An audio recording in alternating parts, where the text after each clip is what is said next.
Colonel Kevin Miller sat alone in the dimly lit command room. Red lights blinked around him. The low hum of the station's energy core vibrated under his boots. He held the datapad tightly. On the screen, the SOS alert from Beta Prime pulsed. With bright urgency, Miller's jaw tightened. He could feel his heart pounding outside the reinforced window. The sprawling space above Beta Prime glowed with the lights of city spires and shipping lanes. Smoke rose from the lower districts where panic had started hours before. Evacuation convoys moved like rivers of light. Miller watched a convoy of civilian transports slip into the bunkers below the central command tower. He tapped his comm unit. Commander Adams' status report. He spoke in a calm, firm voice. He would not let panic creep into his tone. The station needed steady leadership now. Commander Lavra Adams's voice crackled back. All civilians are in the deep shelters. Shelters have capacity for 80,000. We have room for 200 more. She paused. Defensive turrets are charged to 60%. Power reserves are at 30%. Estimated arrival of reinforcements, 2 hours. Miller exhaled slowly. Understood, he said. Maintain turret readiness. Shut down all non-essential systems. Divert power to shields and weapons. Adams replied, yes, sir. He set the pad down and strode to a holographic star map that hovered above the table in the center of the room. Tiny lights marked every human vessel in the system. One blinking marker marked Deathworlder scout vessels approaching at high speed. Miller stood before the map. He traced the course of the scout fleet with his fingertip. Their path cut through empty space. No friendly ships lay between them, and Beta Prime, the station could hold out for a while, but without allies, they would fall. He turned as Dr. Sarah Evans entered the room. She held a stack of datapads under her arm. Her white lab coat was pristine, even in the low light. She moved with quiet purpose. Colonel Miller, she said softly. I have the analysis of the Deathworlder fleet. He nodded. Give me the details. She handed him one of the pads. Miller opened it. Charts and graphs filled the display. He scanned them quickly. These are living warships, Evans explained. They grow on Deathworld. Each vessel is a massive biomechanical creature. It feeds off predators native to that planet. The engines are organic muscles. The weapons are biological toxins. She tapped a graph. Their scout ships can endure heavy fire. Conventional energy weapons only slow them. Miller frowned. How many vessels? Evans scrolled. 30 scout ships. Each one is the size of a cruiser. They move in a tight formation. Behind them is the main fleet. It could number up to 200 ships. Miller closed his eyes. He recalled the holobriefing earlier. Allied scouts estimated the main fleet would arrive in 10 hours. But the scout vanguard could strike any moment. He looked up. We need a plan. Evans nodded. We can develop a pulse emitter that disrupts their neural pathways. It will collapse the living tissue. But we need time and resources. Miller tapped his comm. Commander Adams, divert manufacturing to pulse emitter development. Give Dr. Evans access to all facilities. I want a prototype in 6 hours. Adams replied, manufacturing bay is already on it. We will send the first test emitter as soon as it is ready. Miller turned to Evans. How confident are you? She drew in a breath. 50%. We have no field data. If it works on small vessels, we can scale up. But large warships may resist. He nodded. We do what we can. Failure is not an option. Evans looked at him. I know. She paused. Colonel, the civilians? They fear the Deathworlders? They believe no one can stand against them. We need to keep morale high. Miller offered a small smile. It was all he could spare. Then let us give them hope. He strode to the communications console. Hundreds of screens showed fearful faces in shelters, crews at consoles, workers repairing systems. He activated the public broadcast channel. Attention all citizens of Beta Prime, his voice echoed. This is Colonel Kevin Miller. We are under threat from the Deathworlder fleet. They use living warships, but we will not be defeated. Our scientists are developing a weapon to strike at their very core. Our defenses stand ready. You are safe in the shelters. Trust in our people, our minds, our courage. We will protect you." He held the broadcast for 15 seconds, then he cut the channel. He hoped his words reached those who needed them. Evans stepped close. "That will help," he nodded. "Continue your work. Commander Adams, prepare 50 volunteers for a boarding mission." "We need test data on a captured vessel," Adams replied. "Understood, sir." "I will assemble the best team." Miller turned back to the star map. The scout fleet's marker drew closer. Over the window, the first streaks of alien ships appeared against the starfield. He placed a steady hand on the map. "Here they come," he said quietly. In the control room, every officer stood at attention. The air was tense. The hum of the shields filled the silence. Miller took a deep breath. He thought of his family on Earth, the children he would never see again. He thought of his crew, the lives dependent on his decisions. He squared his shoulders. "All stations report." Turret controls beeped. Weapon systems hummed at full power. Shields glowed blue.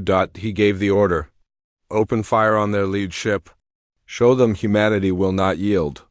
On the view screens, energy bolts arced out into deep space. The first shots of the battle rang out as the Deathworlder scout fleet crossed the threshold of the station's defense perimeter.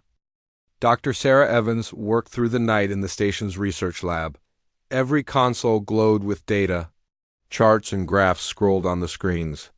She and her team measured the Deathworlder warship's vital signs. The living vessels pulsed. Like giant organisms, Sarah frowned. Conventional weapons only caused them pain, not death. She tapped a finger on her tablet. "If we target their neural network, we can break them down from inside," she said.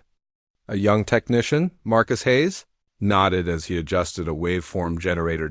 In the adjacent bay, engineers hurried to modify a pulse emitter prototype. The device looked simple, a metal cylinder with coils at each end. But inside it held the power to disable a living starship. Captain Kevin Miller entered the lab. He moved with quiet confidence. His uniform was neat, his expression calm. "How goes the weapon?" he asked. Sarah stood. "We have a working unit, sir. It disrupts neural signaling in small test samples." She showed him the live readings. A slug of alien tissue on the table convulsed and went still. "Good," Miller said. "We need a field test. Assemble a boarding party. We will capture one of the smaller scout ships." He looked at the team. "Everyone who volunteers must know the risks." Marine Sergeant Lisa Grant raised her hand. "I'll go, sir. I want to see it in action." Others followed. Engineer Marcus joined. Dr. Evans looked at Miller. He gave a nod. She added, "I will come too. I need to monitor the effects directly." They suited up in clean navy blue boarding uniforms. The group assembled in the docking bay, facing the shuttle that would carry them to the captured vessel. Tension hung in the air, but each held firm resolve. Captain Miller addressed them. "We're going in fast and silent. Drop the shuttle near the scout ship's hull. We breach at the engineering section. Dr. Evans will install the emitter. Then we pull out." He paused. "Any questions?" Sergeant Grant spoke first. "What if it doesn't work?" Miller met her gaze. "Then we adapt. We fight our way. Back to the shuttle. We don't give up." The shuttle doors closed and the vessel detached from the station. Through the viewport, the scout ship loomed like a dark leviathan. Its hull rippled with living armor. Inside the scout ship's control room, an alien officer paced. Its body was a blend of metal and flesh. A low growl echoed through the corridor. The officer sniffed the air, sensitive to foreign scents. Security lights flickered as the human shuttle docked unseen. Captain Miller led the charge. They cut through the hull with plasma torches. The work was precise and silent. They entered a dim corridor, filled with organic vines that pulsed. Dr. Evans placed sensors on the walls. Readings spiked. She whispered, "They feed the warship's neural net. Stay close." They reached the engineering core. A massive organic heart throbbed at the center. It glowed with bioluminescent veins. Sergeant Grant held the emitter steady as Dr. Evans connected it to the heart. Suddenly, alarms blared. Red lights splashed over the corridor. Aliens poured in, their claws clicking on the floor. Miller drew his sidearm and fired warning shots. The emitter activated. A pulse of energy radiated outward. The heart convulsed, then stilled, the vines wilted. Silence followed. The alien attackers froze and collapsed. Dr. Evans recorded every moment. Miller signaled retreat. They moved back through the corridor, hurtling fallen enemies. They reached the shuttle as more aliens came. Marcus set charges on the breach points. "Fire in 10 seconds, he called. The shuttle doors sealed. The hull plates sealed behind them. Explosions rocked the ship as charges detonated. They undocked and backed away. Through the viewport, they watched the scout ship's heart stop beating. Its hull sagged and folded inward. In moments, it disintegrated into drifting debris. Cheers filled the shuttle's cabin. Dr. Evans smiled. With relief, Captain Miller looked at each volunteer. "Well done, everyone. We have our proof." Back at the station, Dr. Evans analyzed the data. The pulse emitter had succeeded, but she noted weaker results in larger tissue samples. She frowned. They would need stronger units for bigger ships. Captain Miller entered her lab. "You have good news?" She nodded. "The prototype works. But we need to scale up power. We must build larger emitters for bigger vessels." Miller straightened. "We have time. The main fleet will arrive in 6 hours. Begin production." Sarah looked at the clock. Time was short. She and her team turned back to the workstations. Outside, the rebuilt turrets surged with energy. The station's shields glowed brighter. Lavra Adams entered, bringing fresh recruits and supplies. She placed a hand on Miller's shoulder. "You did it," she said softly. Miller sighed with relief. "Yes, but the real test is yet to come." They stood side by side, watching the stars. Far above, the Deathworlder main fleet approached. The station prepared to fight with a new weapon. Humanity had struck the first blow, but the war had only begun. Captain David Riley stood on the bridge of the cruiser Aurora as it dropped out of hyperspace. The stars streaked backward and then snapped into place. He looked at the display. Below them, Beta Prime Station floated like a lone sentinel. In space. Its lights glowed faintly under shield strength. "Report," Riley said to his first officer, Lieutenant Maria Lopez. She tapped the console. "We have 20 heavy cruisers, 6 destroyers, and 4 frigates. All systems green. Defenses at 2 tactical range." Riley nodded. "Good. Colonel Miller is on the station. He welcomes our support." Below in the command room of the station, Colonel Kevin Miller watched the shuttle dock. He felt relief at the sight of Aurora's hull. He turned to Commander Lavra Adams. "They're here." Adams allowed herself a small exhale. "Thank the fleet." Miller walked to the docking bay window. The fleet formed a protective ring around the station. Their weapons glowed with readiness. He tapped his cum unit. "Captain Riley, welcome. We need your firepower." Riley's voice came through clearly. "Any orders, Colonel?" Miller thought. He had tested the pulse emitter on a small scout. Now they needed a larger test on a mid-sized Vanguard ship. He said, "We will use your cruiser's heavy batteries to weaken the living armor of the enemy. Then our boarding teams will insert a scaled-up emitter. Ensign Lopez, prepare teams." Lopez answered, "Yes, sir, we have 3 teams ready." Riley activated the main guns. The cruiser's broadside glowed blue. Through the viewport, they saw the Deathworlder scout ships moving in formation. Their jagged silhouettes swayed like living creatures. Riley gave the order. "Fire at will." Energy beams lanced out and struck the lead scout. The hull convulsed as beams cut through plates of biometal. But the ship shrugged off much of the damage. The alien vessel emitted a deep roar. Riley frowned. "They resist." "Too well. Divert all fire to the forward dorsal section." The Aurora salvo concentrated on a single point. The hull ruptured, tearing open flesh-like plates. A hiss of alien fluid sprayed into space. The cruiser crew watched the breach. Miller strode into the arming room. He stood before the team of volunteers, Sergeant Lisa Grant, Engineer Eric Johnson, and Medic Lavra Perez.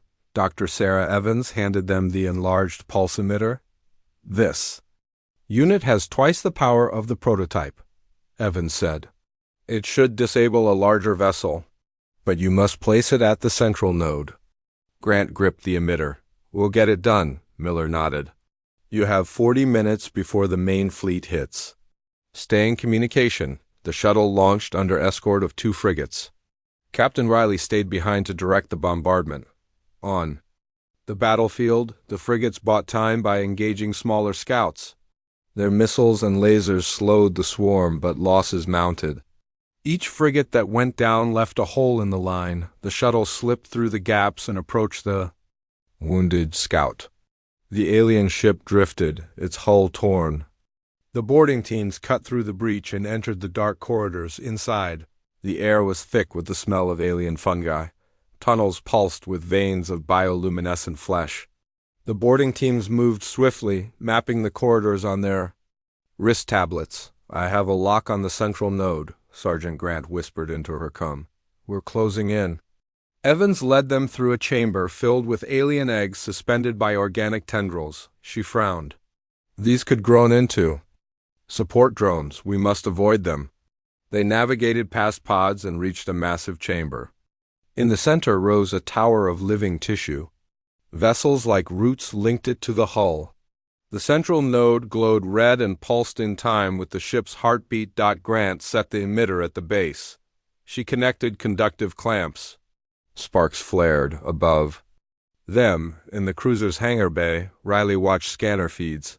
He saw the shuttle inside the scout's hull. He keyed his mic. Keep it steady. Below, Evans tapped codes.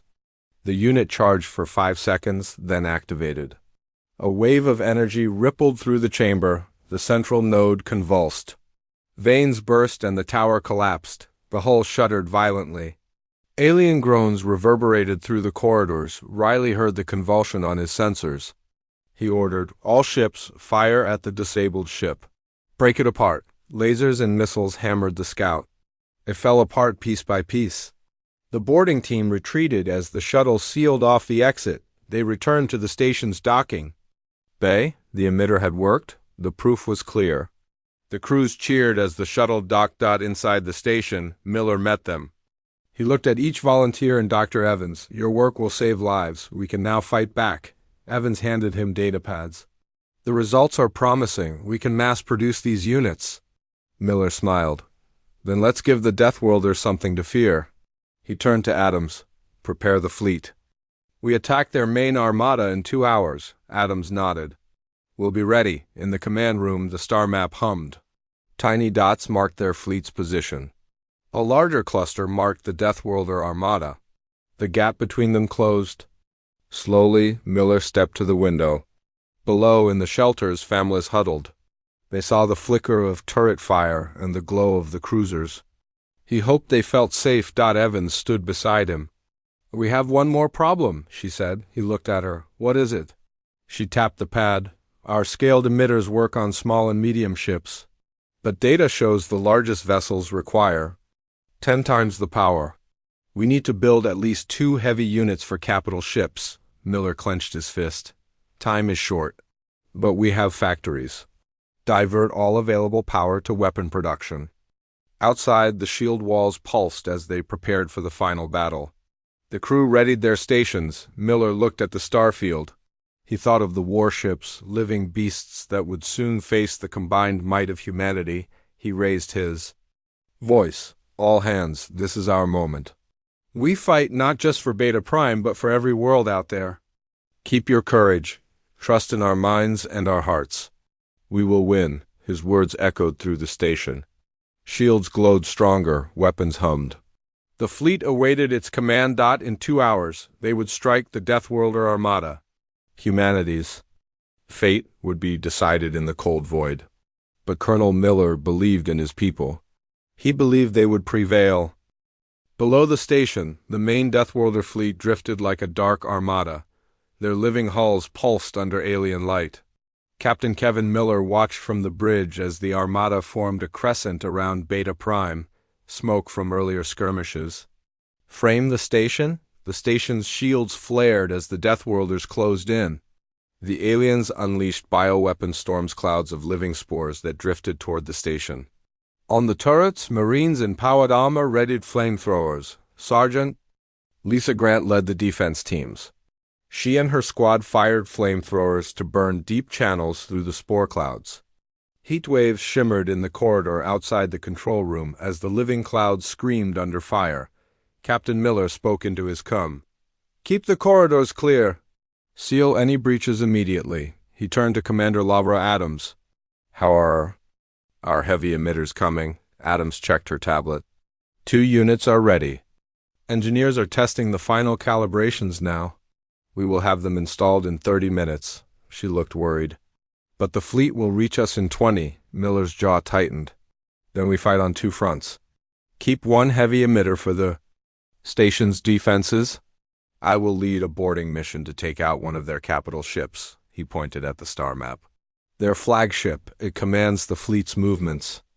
Adams shook her head. "Sir, that will be dangerous. Those ships are 10 times larger than scout vessels." She tapped the map. "We still lack field data on heavy emitters at that scale." Miller nodded. "But if we disable the flagship, their fleet will be thrown into chaos. It is our best chance." He turned to Dr. Evans. "You'll accompany me?" Evans swallowed. "Yes, sir." She clutched a data pad. "I will monitor the emitter's power levels."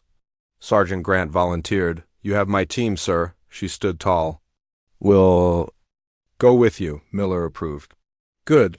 Captain Riley will shell the flagship to weaken its hull, then we board." "Move fast," Riley's voice came through the com. "Understood. Aurora will provide cover fire." "Good luck, Colonel." Miller and his team, suited up, they loaded into a sleek shuttle armed with pulse launchers and thrusters. The other heavy emitter sat secured in the shuttle's hold. Dr. Evans checked the clamps. Miller looked at his small squad: Sergeant Grant, Engineer Marcus Hayes, Medic Lavra Perez, and 2 Marines. He nodded. "Stay close and follow orders. We succeed or we fight our way home." He paused. "Set course for the flagship." The shuttle detached and accelerated. Through the viewport, the flagship's living hull loomed large. Its surface was covered in twisting bioplates. Vines and veins writhed across its skin. It moved with a slow, ominous grace. Outside, the cruiser Aurora fired heavy beams. The flagship's hull quivered under the impact. Bright patches of flesh tore and regrew. Captain Riley's voice crackled. "Hull integrity is 50%. You have 2 minutes to board before they seal all hatches." The shuttle pierced the ship's orbit and docked near a damaged dorsal hatch. The airlock doors opened with a wet hiss. Miller led his team inside. They entered a vast corridor of living flesh. The walls pulsed with bioluminescent lights. Low heartbeat throbbed through the deck plates. Marcus held a scanner. The emitter should be at the core, 5 decks down. They moved through winding hallways. Aliens appeared around corners, living drones that hissed and lunged. The Marines fired pulse rounds. The drones collapsed into steaming pools of organic. FLUID. Dr. Evans recorded data as they advanced. "Power output is stable. The heavy emitter will need twice the charge time," she said. Miller pressed on. They reached a grand chamber. In the center, a massive organic brain pulsed under a dome of translucent flesh. Tendrils linked it to the hull. "This was the flagship's neural core. Set the emitter here," Miller ordered. "On the energy nodes around the dome." Sergeant Grant and Marcus worked quickly to secure the device. Suddenly, alarm bells rang. The living hull shifted. The brain's lights glowed brighter. Security drones surged into the chamber. "Protect the team," Miller shouted. The Marines formed a circle, firing to hold off the drones. Medic Perez treated a wounded Marine as she fought. Evans keyed her console. "Charging the emitter now. 30 seconds until full power." She bit her lip. "We can't delay." The drones pressed forward. Miller fired his sidearm at a cluster of drones. He shouted, "Clear a path!" Sergeant Grant led the charge. They pushed the drones back, giving Evans space to calibrate. "Just 5 more seconds," she whispered. The world trembled as the emitter reached full charge. A loud hum filled the chamber. The bio-brain pulsed rapidly, then froze. Evans activated the device. A shockwave of energy rippled through the dome. Tendrils ruptured and collapsed. The dome shattered. The neural core convulsed and died. Outside the chamber, alarms stilled. The drones collapsed where they stood. Silence fell. "Emitter successful," Evans said, voice trembling. We did it." She slumped against the console. Miller nodded. "Prepare for extraction. Our ride will dock in 3 minutes." He glanced at the brain's remains. The fleet's command is gone. They retraced their steps under heavy fire. Alien drones attacked at every corner. The Marines held them off.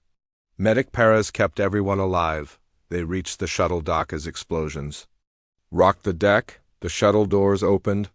They raced inside. Miller pressed the launch controls. The shuttle undocked just as the chamber collapsed. Flesh and bone rained down. They backed away, flames licking the hull. Outside, the flagship's living hull convulsed. It buckled and tore. The broken sections drifted apart like giant petals falling in space. Captain Riley's voice hailed them. "Flagship disabled. All ships fall back to defensive positions."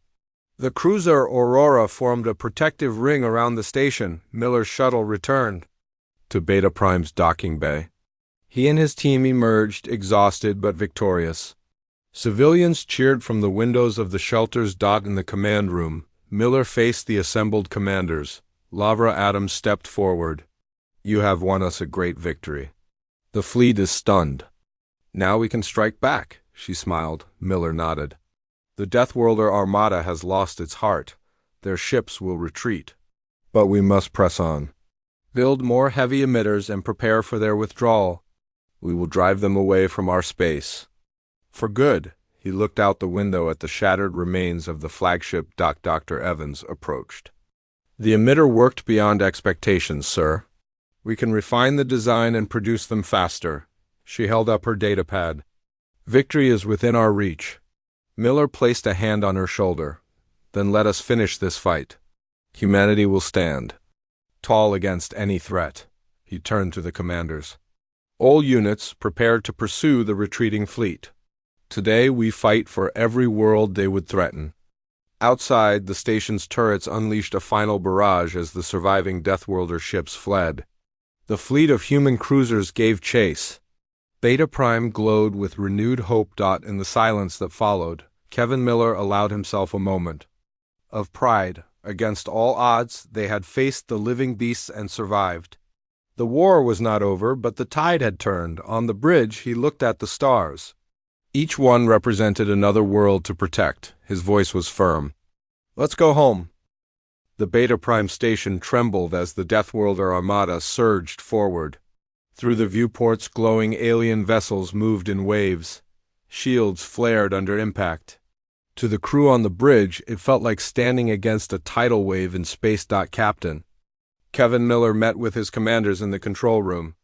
A holographic star map hovered between them. Tiny dots marked their fleet's positions.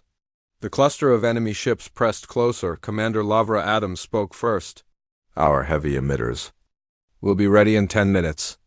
We can install one on station turrets for defense and keep one for boarding missions." Miller nodded. "Good, but the enemy is nearly upon us. We must delay them." He turned to Captain David Riley on comm. "Aurora, focus fire on the enemy. Vanguard, draw them into range of our turrets." Riley's voice crackled back. "Understood." Aurora opening fire. On the screens, the cruiser's beams lanced out, striking the lead waves of scout ships on the station's outer turrets. Sergeant Lisa Grant and her Marines waited. The heavy emitter lay secured beside the turret controls. Sergeant Grant pressed a button, diverting power from unused systems. "All turrets lock onto flagged targets," she ordered. Energy weapons hummed as the emitters charged out below decks. Dr. Sarah Evans and her team worked to prepare the second emitter for loading into the boarding shuttle. Technician Marcus Hayes adjusted the power cores. While engineer Emily Brooks ran diagnostic scans, Evans watched the readouts. "Output is stable. We just need to mount it on the shuttle bay crane." She turned to the team. "Hurry." Back in the control room, alarms blared as an energy beam punched through the outer shield. Miller leaned over the map. "They hit us harder than expected." Adams tapped the console. But their formation is broken. We have slowed their advance. Miller pressed his comb. Sergeant Grant, fire the heavy emitter on the next wave, Grant's voice responded. Firing in 3 do ... A deep pulse radiated from the turret. The nearest Deathworlder ships convulsed as their neural cores were disrupted. They lurched out of formation and collided with each other. Explosions lit the void. Excellent, Miller said softly. On the map, several enemy icons blinked out. Riley. Uncom cheered. That was beautiful, Colonel, Miller smiled. Hold that line. Prepare boarding teams. Moments later, the boarding shuttle loaded with the second heavy emitter lifted off. This time, they aimed for a larger mid-tier destroyer. Miller, Grant, Evans, and 3 Marines entered the shuttle. Engines roared as they separated from the station. The shuttle raced toward the target. Alien flak and pulse beams streaked around them. Miller guided the craft through narrow gaps, avoiding enemy fire. They docked at a breach cut by Aurora's bombardment. The shuttle doors opened into a corridor torn by energy blasts and broken flesh. The team stepped out. Inside, the destroyer's corridors were wider and darker. Biofluids seeped from torn conduits. The air smelled of burning tissue. Grant led the way, scanner in hand. Evans monitored her tablet. The emitter is drawing 5 times more power than the prototype. We have 1 shot. They reached a junction. The corridor split. Miller pointed. This way to the engineering core. They moved swiftly, firing pulse rounds at patrolling drone swarms. The drones shrieked and collapsed under the energy pulses. At the core entrance, Marines set explosive charges on the door. Fire in 5 seconds, one called. They backed away. The door blew open, revealing the heart of the vessel, a massive neural cluster surrounded by bioluminescent veins. Grant and Evans stepped forward.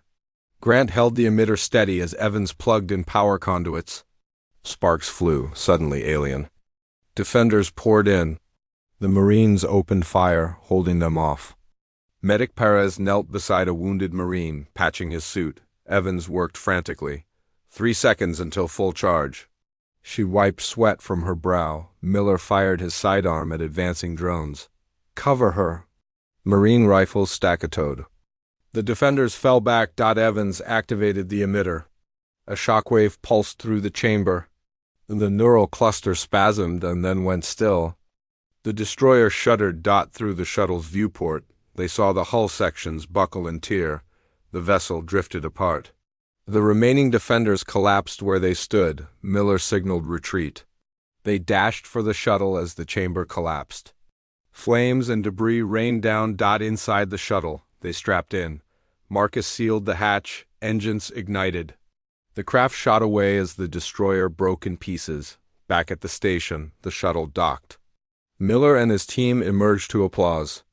Civilians watched from the shelters, hope shining in their eyes. In the command room, Miller faced his commanders. Our heavy emitters work? The Deathworlders will think twice before attacking again. Adams smiled. They've lost half their fleet already. Evans stepped forward. But their flagship still lives. It leads the survivors. We must finish this, Miller nodded. Tomorrow we hunt them down. Tonight we rest.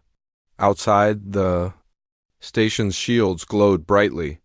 The remaining Deathworlder ships fled into the void. Beta Prime stood unbowed. In the quiet that followed, Miller gazed at the stars. Each one marked a world he vowed to protect. He knew more battles would come, but tonight humanity had won. Early morning light filtered through the station's viewports. Colonel Kevin Miller stood on the bridge, studying the star map. Only a handful of Deathworlder ships remained, trailing away into the void.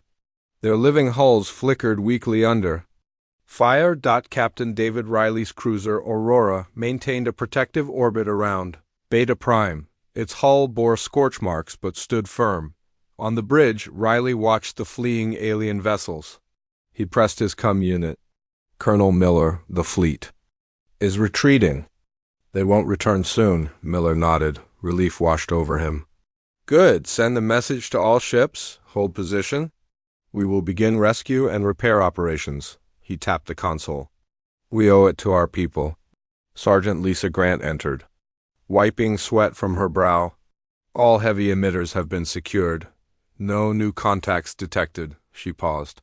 The crew asks for orders. Miller turned. Begin recovery of debris. We may salvage parts, bring our wounded to sickbay. He looked out at the battered station. We rebuild, then we plan to hunt the survivors. Below decks, Dr. Sarah Evans monitored sensor readings. The warship's remains drifted past the shields. She adjusted her tablet. The pulse emitters depleted a lot of power.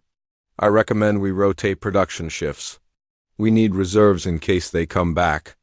Lavra Adams entered, carrying a data pad. Engineer Brooks reports 5 new emitters built. They are in testing, she smiled. We can equip the next fleet. Miller placed a hand on her shoulder. Excellent work. Your team saved this station. He glanced at Evans. Doctor, any word on civilian casualties? Evans checked. Minimal losses, shelters held up well. We lost only 30 lives, she exhaled. Still too many. Miller closed his eyes briefly. Prepare a memorial. We must honor them. Outside, the station's repair drones swarmed over armor plates. Turrets spun, checking alignment. The central core hummed as power was rerouted to wounded areas. In the station's hangar bay, civilians and crew gathered. Captain Riley addressed them from the steps of the Aurora. His tall frame cast a shadow on the crowd. People of Beta. Prime, he began, voice clear. You stood strong under threat. You found courage in the darkest hour. Today we stand together in victory. The Deathworlders will think twice before coming to our worlds. Cheers rose, Riley continued. We have work ahead rescuing survivors, rebuilding and preparing defenses. We will not rest. We will protect every world that needs shelter. Miller joined him on stage. He stepped forward. I salute each of you. You are why humanity survives. Remember this day. We stood together, fought together, and won together. The crowd erupted in applause. Children waved small flags of Earth and Beta Prime. Families embraced. Later, in Miller's quarters, he sat at his desk. A holophoto of his family hovered above. He reached out, touching the image. He whispered, I will see you again. He stood, stretching. Duty called. He donned his coat and left. In the corridor, he passed engineers and Marines. Each offered a nod or salute. He reached the memorial chamber. Holographic candles floated around a simple plaque bearing the names of the 30 fallen. He activated the memorial. Soft music played. He stood at attention. They gave their lives. For our future we will not forget. He bowed his head. Behind him, Dr. Evans entered with Lavra Adams. They bowed silently. Miller turned. Sarah Lavra, thank you for keeping us alive. Adams nodded. Your leadership gave us hope. Evans smiled. And our minds gave us weapons. Together we saved thousands. Miller looked at the plaque. We should name the first new heavy emitter after these brave souls. They agreed. In the docking bay, the shuttle crews prepared to depart. They loaded supplies and new emitters. Marcus Hayes double-checked the power cores. Sergeant Grant approached Miller. Sir, the first crew is ready for patrol missions. We can push into the sector where they retreated. Miller nodded. Do it. Show them humanity will not yield ground. Keep the emitters charged. Stay alert. Grant saluted. Aye, sir. Miller watched the shuttles launch into the starfield. Each carried hopes for the future. On the main bridge, the star map updated. The few remaining alien markers flickered. At the edge of known space, Miller tapped a COM. All systems report, voices confirmed. Shields, weapons, repairs, everything nearly restored. He leaned back in his chair. Set course for the rendezvous station. We regroup and prepare for the next phase. Riley nodded. Course plotted. We should arrive in 2 days. Miller turned to the crew. Rest now, people. Tomorrow we plan our campaign. The war is not over, but today we celebrate our first victory. We proved humanity is not young, but the elders of this galaxy. Silence fell, filled with pride and relief. Miller looked at the stars beyond. He spoke softly, more to himself than anyone else. This is only the beginning. Outside, Beta Prime Station shone brightly against the dark void, a symbol of hope for all who would follow.